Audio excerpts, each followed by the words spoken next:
ইসমাঈল ইব্রাহিম আলাইহিস সালাম বলতেছেন, ক্বালা ইয়া বুনাইয়া ইন্নী আরা ফিল মানামি আন্নী আযবাহুক ফানজুর মাযা তারা। হে আমার সন্তান, তোমাকে কোথায় নিয়ে যাচ্ছি জানো? আমি স্বপ্নের মধ্যে দেখছি আল্লাহ তাআলা আমাকে আদেশ করছে যে আমি যেন আমার পছন্দনীয় বস্তুটা অর্থাৎ তোমাকে যেন জবাই করি। কাকে আদেশ করছেন বলেন না, কাকে? কেন? ইসমাঈলকে যদি জবাই করারই হতো আল্লাহ তাআলা তো জিবরাইল আলাইহিস সালামকে আদেশ করতে পারতেন। ইসমাঈল কার সন্তান? ইসমাঈল কার সন্তান? এজন্য ইব্রাহিম আলাইহিস সালাম কি বলছেন? তুমি কি করো? বলেন না, ইব্রাহিম আলাইহিস সালাম কি বলছেন? তুমি কি করো? জবাই করো। কুরবানি দিতেন পশু টাকা, পশু টাকা। আরে আল্লাহ তো পশু কিনছে কি? ইমাম সাহেব না আপনি? ইমাম সাহেব দিয়ে জবাই করেন। আর এই কথা বললে তো আবার অনেক আমার মসজিদ থেকে বাইরে মাইশ উঠে যায়। কুরবানির পশুটা জবাই করবে কে? কে জবাই করবে?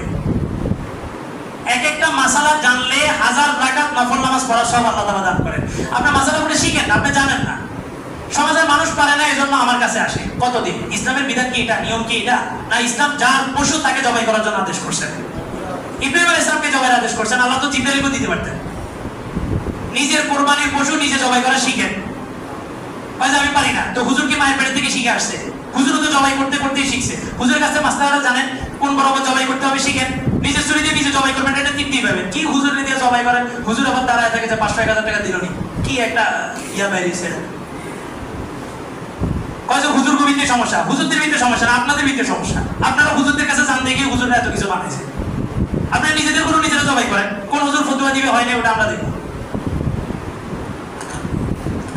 এই সমস্ত টেন্ডেন্সিগুলো থেকে সমাজকে বের করতে হবে। এই একটা ইসলাম মানি, কোরবানি মানি হচ্ছে কোরবানির পশু কিনো, 1000 টাকা আলাদা বরাদ্দ রাখো। ওই যে বিবাহের ওই দিন একটা বিবাহ পড়াতে গেছি ইয়াতে, তো দেখলাম যে বিবাহের যে এটা কি বলে রেজিস্ট্রির ভিতরে মানে কোন কোন খাতে কত টাকা ওখানে লিখছে। মুক্তবের জন্য 5000, কোন মুক্তবের জন্য 5000? বিবাহের জন্য আবার মুক্তবে টাকা দিতে হবে, কোথায় আছে? তারপরে ইমামের জন্য, মহল্লার ইমামের অর্ধনব।